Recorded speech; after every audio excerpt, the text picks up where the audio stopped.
अगले सीन में हम देखते हैं कि डोमिनांटे फ्रांजेल में चपेटी चपेट लगा रही होती है क्योंकि उसने काफी देर लगा दी उसको ढूंढने में। फिर वो उससे गले लग के कहती है कि मुझे काफी डर लग रहा था कि तुमको कुछ हो ना जाए मेरे को ढूंढते वक्त। वो नोएल को थैंक यू बोलती है फ्रांजेल को उसके पास लाने को और कहती है ब्रूस ने जो भी कहा तुम्हारे बारे में वो एकदम सही है।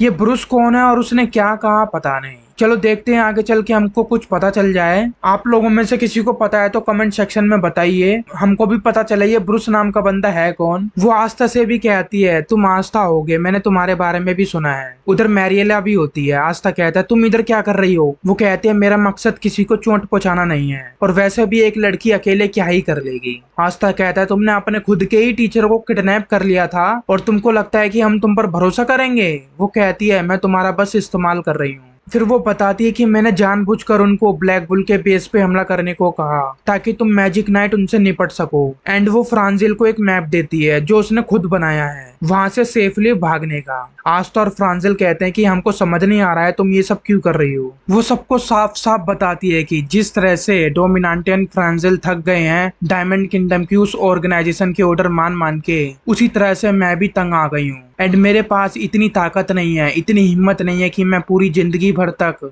तो मैंने ये सब डिसाइड किया उस ऑर्गेनाइजेशन से बदला लेने का जिस ऑर्गेनाइजेशन के लिए वो भी काम कर रही है। मैंने पहले ही सोच रखा था कि मैं क्लोवर किंगडम के हाथों इन सब से निपटूंगी। मैं इन सभी परिस्थितियों के व्यवस्थित होने का इंतजार कर रही थी। मैं फ्रांजिल पर नजर रखी हुई थी। मैंने सब कुछ देखा कि कैसे वो तुम्हारे ब्लैक बुल के हाइड आउट तक पहुंचा। फिर मैंने सोचा कि अगर मैं तुम लोगों को भी इसमें शामिल कर लूं तो तुम मैजिक नाइट उन दुश्मन असैसिनेशन से निपट लोगे। उसके बाद तुम मेरे को पकड़ लेना, उसके बाद जिसको जो चाहिए वो मिल जाएगा। 60 असैसिन्स लोग मारे जाएंगे और फ्रांजिल एंड डोमिनांटे भाग निकलेंगे और मुझे पकड़ लिया जाएगा।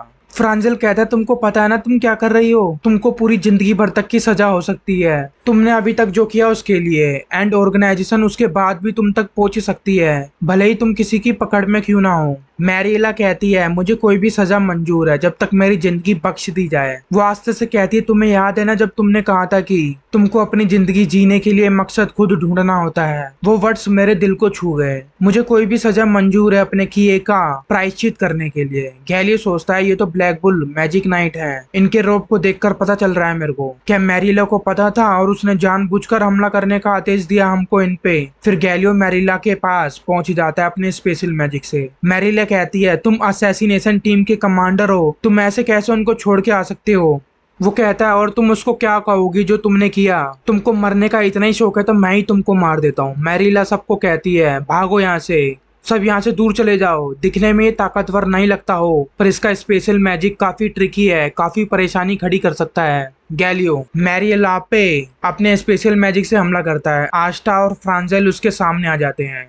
उसके बाद आस्था, फ्रांजिल एंड मैरियला तीनों एक लाल से रूम में पहुंचे जाते हैं। ये लाल कमरा गैलियो का एक जादुई कमरा है। उसने अपने स्पेशल मैजिक से ये रूम बनाया है और उसी रूम के अंदर वो मैजिक सोल्जर भी बना सकता है, उसके बाहर नहीं। मैरियला आस्था से बोलती है तुम इस मैजिक स्पेल के सामने कूद पड़े बिना ये पता हुए कि इसका नतीजा क्या होगा। तुम मर सकते थे अगर वो कोई ऑफेंसिव मैजिक होता तो। आस्था कहता है कि अगर ये स्टूपिड होना है तो मैं स्टूपिड ही सही, बजाय सिर्फ खड़े खड़े देखने की किसी को मरते हुए। ये अच्छा ही है किसी को मरते हुए देखने की बजाय किसी की मदद करना। और मैं वही आस्था हूँ जो पहले था। I am Astha of the black bull magic knight squad. Mariela कहती है पर मैं तुम्हारी दुश्मन हूँ। आस्था कहता है मैं ऐसा ही हूँ, अगर किसी को मदद चाहिए तो मैं उसकी मदद करता हूँ, उसके लिए मैं जो कर सकूं वो मैं करता हूँ। अगर तुम समझ गई हो तो मेरी मदद कर सकती हो इनसे लड़ने में। फ्रांजिल कहता है मैं भले ही आस्था की तरह इतना दयालु ना हूँ पर मैं अपने स्टूडेंट को मुसीबत में नहीं देख सकता, तो चलो एक साथ मिलके इनसे निपटे हैं। मैरियला कहती है क्या हम इससे बच सकते हैं, क्या हम इससे निपट सकते हैं। आस्था कहता है हाँ क्यों नहीं, ये तो काफी आसान है। आस्था एंड फ्रांजिल दोनों ही गैलियो के मैजिक सोल्जर को ढेर करते जाते हैं एक के बाद एक। यामी हेडक्वार्टर पे फोन लगा के कहता है हेलो मैं यामी बोल रहा हूँ, मैंने कुछ ट्रबल मेकर को पकड़ रखा है, तो आके इनको ले जाओ। घोच कहता है ये फ्रांजिल नाम के बंदे ने किया क्या है जो उसके पीछे इतनी बड़ी फौज लगी हुई है। यामी कहता है तुम जेल की बात कर रहे हो। घोच कहता है हाँ, ग्रे के हिसाब से उसका ऑफिशियल नेम है फ्रांजिल। यामी कहता है ओ हाँ मुझे याद आ गया, उसका नाम फ्रांजिल क्रूगर है। मैं भी पहले यही सोच रहा था कि मैंने इसको कहीं देखा तो है, कहीं देखा देखा लग रहा है ये बंदा। ये डायमंड किंगडम की इन्वेडिंग आर्मी का कमांडर था। मैं एक बार बैटल फील्ड में उससे मिला था। मैंने सुना था कि वह अन्य सैनिकों के लिए टीचर बन गया है, पर उसने अवश्य ही दल बदल कर लिया होगा, तभी इतनी बड़ी फौज उसके पीछे है। घोच कहता है सर मेरे को पूछना तो नहीं चाहिए, पर क्या हमने एक बड़े दुश्मन को भागने में मदद की? वो दुश्मन देश की मिलिट्री का कमांडर रह चुका है। यामी कहता है हाँ तुमने सही कहा। हे घोच, इस बारे में तुम किसी से कोई बात मत करना आज के बाद।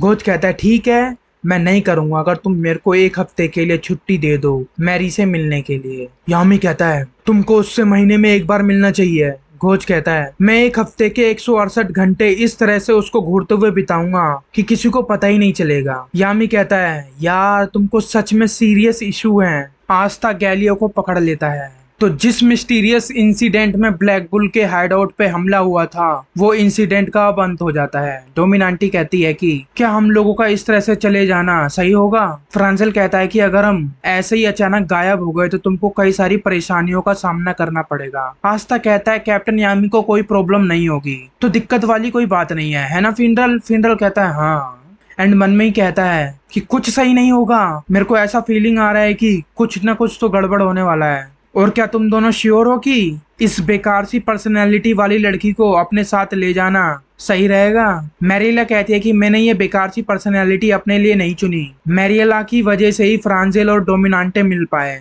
नोएल कहती है मुझे यकीन नहीं हो रहा कि तुम इतनी अच्छी हो। मैरियला बोलती है ईमानदारी से कहूँ तो तुम सभी लोग मूर्ख हो। मैंने तुमको इतनी आसानी से मैनिपुलेट कर दिया और मैंने तुमसे कभी मदद के लिए कहा ही नहीं। मुझे तुम्हारी मदद चाहिए ही नहीं। नोएल कहती है तुम अपने आप जी लोगी? तुमको लगता है कि तुमको सिर्फ तुम्हारी खुद की जरूरत है और किसी की नहीं जीने के लिए। सारा बोझ अपने ऊपर लेना काफी आसान है। तुम बस अपने आप से कह सकती हो कि जब तक तुम इससे निपट सकती हो तुम ठीक रहोगी। लोगों के बारे में सोचने की कोई जरूरत नहीं है जो तुम्हारे आसपास है, तो तुमको किसी और चीज के बारे में सोचने की कोई जरूरत ही नहीं है। नोएल उसके बाद कहती है कि अब ऐसा नहीं होगा। जब लोग तुमसे प्यार करते हैं, जब तुमको चाहते हैं, जब लोग तुम्हारे बारे में चिंता करते हैं, तब तुम्हारा प्रॉब्लम्स एंड डिसीजन सिर्फ तुम्हारा प्रॉब्लम नहीं होते, उस डिसीजन से तुम्हारे चाहने वालों पर भी फर्क पड़ता है। तो तुमको फ्रांजिल और डोमिनांटे के बारे में सोचना होगा और अब से इसकी आदत डाल लो। मैरियला अंत में समझ जाती है जो नोएल उसको बताने की कोशिश कर रही होती है। मैं ही अकेली नहीं इधर,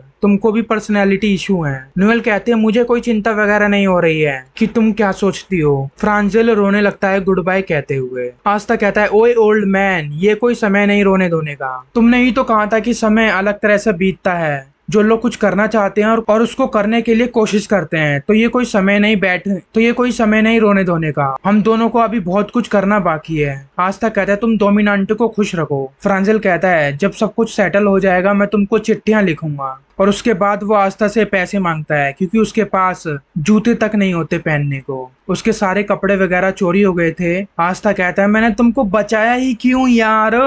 तो इस तरह से ब्लैक बुल फ्रांजिल और डोमिनांटे से मिले। अब हम प्रेजेंट के समय में आ जाते हैं। नोएल एंड फिनरल फ्रांजिल से मिलने आते हैं। डोमिनांटे फ्रांजिल में चपेट लगा रही होती है कि ये नंगे घूमने की आदत तुम कब ठीक करोगे अपनी।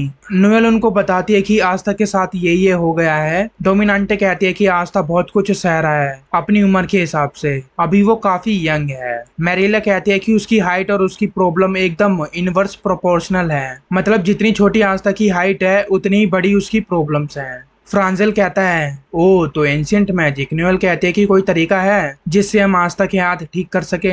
डोमिनांटे बताती है कि हाँ एक जगह है जहाँ उसको मदद मिल सकती है, मेरा home town witches forest. Noel कहती है कि उससे आस्था के हाथ ठीक हो जाएंगे। वो कहती है हाँ, क्यों उनके मैजिक से। एपिसोड के एंड में हम देखते हैं कि वेनेसा विचेस फॉरेस्ट के मेन गेट के सामने खड़ी होती है और जोर से चिल्लाती है चुड़ैलों की भूमि के निर्माण के बाद से इस दुनिया की शोभा बढ़ाने वाली अब तक की सबसे चतुर चुड़ैल वापस आ गई है। मतलब कि वेनेसा अपने बारे में कह रही है कि सबसे महान विचेस वापस आ गई है विचेस फॉरेस्ट में। तो मेरे लिए अब गेट खोलो, मुझे कोई काम है। गेट खुलता है, कई सारी चमगादड़ या कई सारे कौवे या जो भी वो पक्षी हैं उसको वहां से ले जाते हैं। तो इसी के साथ एपिसोड का यही अंत हो जाता है। तो भाई लोग ये एपिसोड मैंने कुछ ज्यादा ही डिटेल में एक्सप्लेन कर दिया, हर एक लाइन को एक्सप्लेन किया है, और इतनी लंबी वीडियो बन चुकी है तो मैंने इसको 2 पार्ट में स्प्लिट कर दिया है।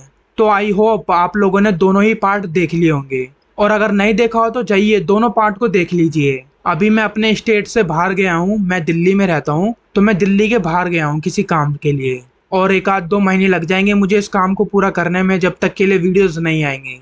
आप लोगों से इसके लिए काफ़ी माफ़ी मांगता हूँ, और मैं जब भी दोबारा दिल्ली लौटूंगा तो मैं खूब सारी वीडियो के साथ लौटूंगा दोबारा से। तो चलिए, जब तक के लिए मैं 1 2 वीडियो बना के रखी है पहले से ही, उन वीडियो को देख के एंजॉय कीजिए। तो जल्दी मिलेंगे नेक्स्ट एपिसोड में। जय हिंद।